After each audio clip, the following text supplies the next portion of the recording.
Hi there. So I'm gonna continue the vlog. Um, I want to talk about some of the quotes in the book. And as a starting point, I want to say that this book is for people. It's not for everybody. It's not for everybody that's awoken um, to sociopathy and narcissism because it's an earth-shattering revelation when you awaken to being a target of these people.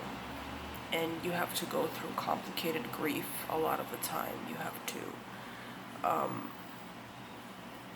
let go of people that you were attached to. You have to let go of family that you were attached to. You have to let go of family that has been manipulated by these people and continues to want to be manipulated by them. So you're losing a lot of people. You can lose 15 people in 1 year. That's a lot of people. That's a lot of memories that you have to relive. That's a lot of false memories that you have to relive, where you thought that you had these people forever, and now they're no longer in your life, ever. So that's a lot to unpack. And I'm not going to be the person that judges people for grieving. I'm sorry, I'm not going to be that person because I know how painful it is when you're in the throes of grief to hear, get over it. That's life. Whatever. This and this happened to me. Worser things have happened to other people. There are children dying in war zones and you're crying about this shit. I know that feeling, that punch in the face that feels like. When you know that these people have to be dead to you, and yet nobody's acknowledging the pain of being the person that is attached to them, that wants them to get well, and yet has to accept that that will never happen. Likewise, I'm never going to be the person that looks at a rape victim that is in crisis and say, all right, this happened, now go shopping, feel better. You know what I mean? I understand what it is to awaken and to have this altered state of consciousness all of a sudden. To have one state of consciousness one day and then wake up to another state of consciousness. It's not easy. Now, having said that, there comes a time when you're ready for a second wind. And this can happen within 2 years, this can happen within 5 years, this can happen within 7 years, this can happen within 6 months, this can happen within a year. Everybody grieves at their own pace, and everybody has to do what they have to do. In my case, I had to go to a different country and meet my relatives and figure out what happened to the young version of me.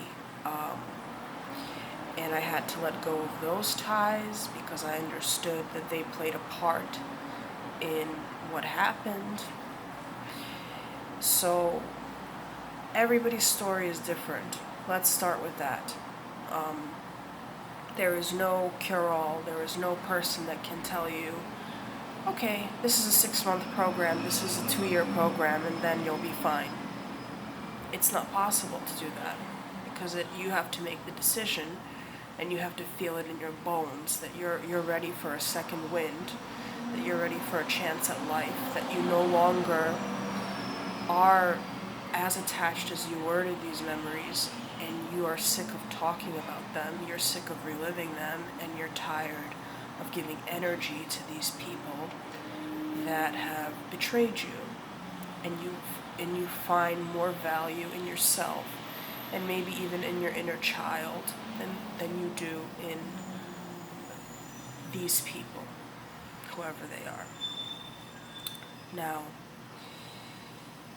that's the starting point. You say, I do not like who I am, and I want to change. And that comes to everybody at a different pace. Okay. No, this book is for those people that look at themselves in the mirror, free of the judgment of other people, because other people have not been through what you've been through, and they don't have the right to judge your grief, in my opinion, or unless they have a similar experience, maybe. They have a right to speak on it if they've been traumatized or if they've had some sort of horrible event happen to them and have come out of it, then maybe they have something to say to you. But for people that do not know what post-traumatic stress disorder is, I feel like they don't have as strong of a voice as people that do, because it's an altered state of consciousness. I can't speak to how it feels like to have schizophrenia or autism, not because I don't want to be enlightened, not because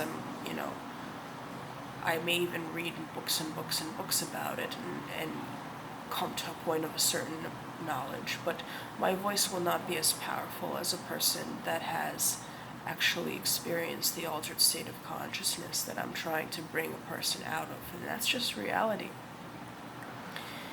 Now, the starting point is you look at yourself in the mirror and you say, I don't like who I am, and I want to change. And this happened to me because I had a person that really cared about me, and I met this person for a very, very short period of time. But basically she said to me, oh, you're complaining again. And the fact that somebody that tried to help me and was supporting my vision of who I want to become said that to me made me say, you know what, I don't like the fact that I complain. I don't like the chronic complainer that I've become. I was never a chronic complainer when I was the first version of myself. I hated complainers, I hated victims. I would always tell people to get over it. And now I'm complaining? You know what I mean? That's not to say that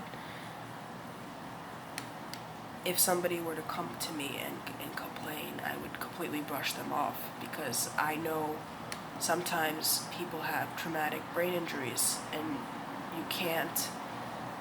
you have to basically encourage them. So with that new enlightenment, I would probably treat people in a different way when they complain to me, but that doesn't change the fact that I don't like the chronic complainer that I've become. So that was my starting point. And in his book, John's book, he writes, every day was a nightmare of self-doubt, self-judgment, fear, panic, and a total overwhelming sense of failure. It totally sucked. If I did not change what was in me, there was no way I could change what came out of me. And consequently, I would never change the fruit of my life. And that is true, because the fact is that narcissism is a virus and it's infected you.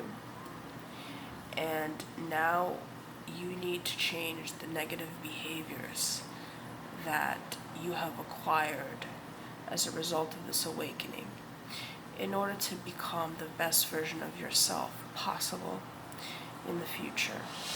That's just the reality. Your thought patterns, and the book talks about this, thoughts are things.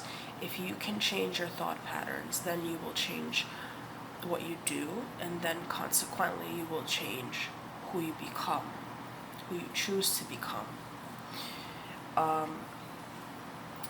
And then he goes into, and again, I'm piecing together some important points for me in this book. This book is very rich, and I can't cover everything in a couple of videos. It's impossible. So you need to buy it.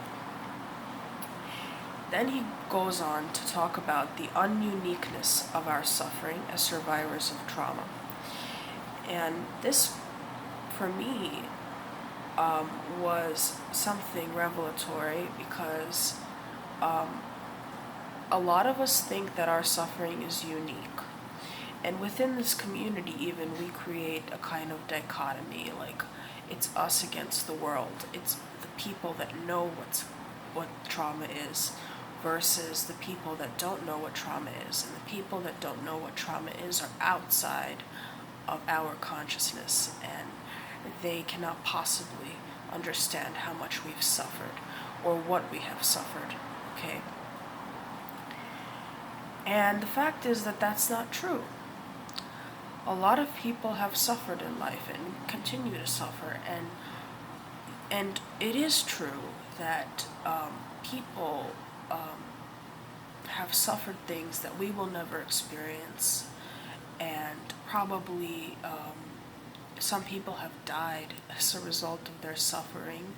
They've suffered from cancer, they've suffered from ALS, they've gone to war and lost limbs.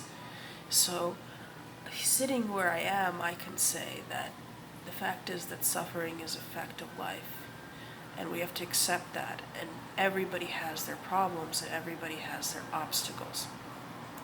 And the quote that really punctuated this in Deal With It was, "Life is not fair, and sometimes what you face, what you go through, what happens to you is just plain wrong, even criminal."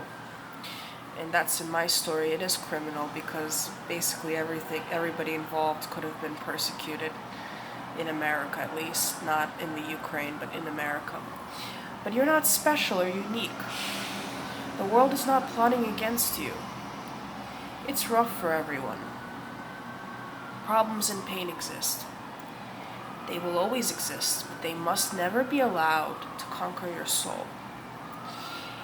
And this is, I have like goosebumps right now, because sociopathy is basically an attempt at soul murder.